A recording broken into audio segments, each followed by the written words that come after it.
"Ya Rasulullah, mintalah permohonan kepada Allah." Apa jawaban Nabi? "Analaha, analaha, analaha."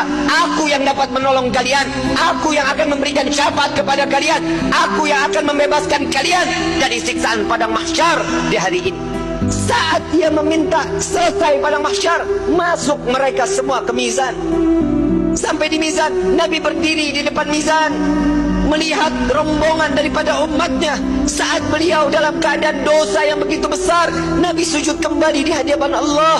"Ya Rabb," doa baginda Rasul sallallahu alaihi wasallam, "Ya Allah, ringankan beban dosa umatku, beratkan pahala mereka, ampuni dosa mereka ya Allah."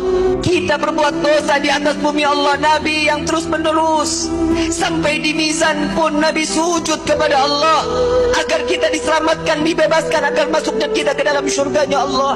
Setelah mizan, Nabi SAW berdiri lagi di sirat.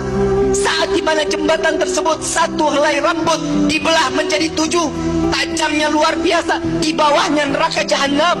Nabi menunggu sampai ada umat yang ingin tergelincir dipegang oleh Nabi, dituntun sampai di ujung daripada jembatan tersebut.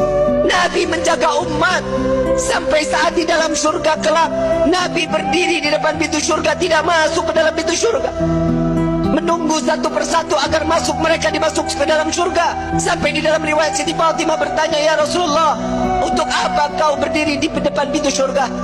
"Aku menunggu umatku. Jika satu yang tertinggal belum masuk ke dalam surga, maka aku tidak akan pernah masuk ke dalam surganya Allah."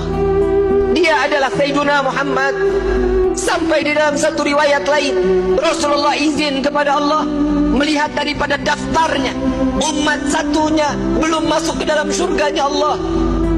Nabi berbincang kepada Allah, "Ya Rabb, izinkan Muhammad untuk memeriksa neraka."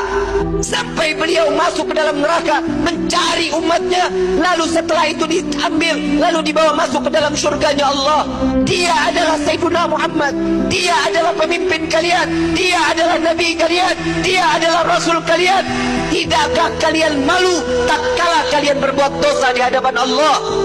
Sampai kapan hidup kita selalu tutup mata di dalam kemaksiatan kepada Allah? Hei para alim ulama, hei para kiai, hei para habaib, dosa apa yang kalian lakukan sampai terus menerus Indonesia diberikan daripada bala dan bencana? Wahai umat Nabi Muhammad, dosa yang mana yang kalian lakukan sehingga kalian enggan untuk bertaubat kepada Allah? Tubna ilallah, tubna ilallah. Taubatlah kepada Allah, mohon ampunlah kepada Allah.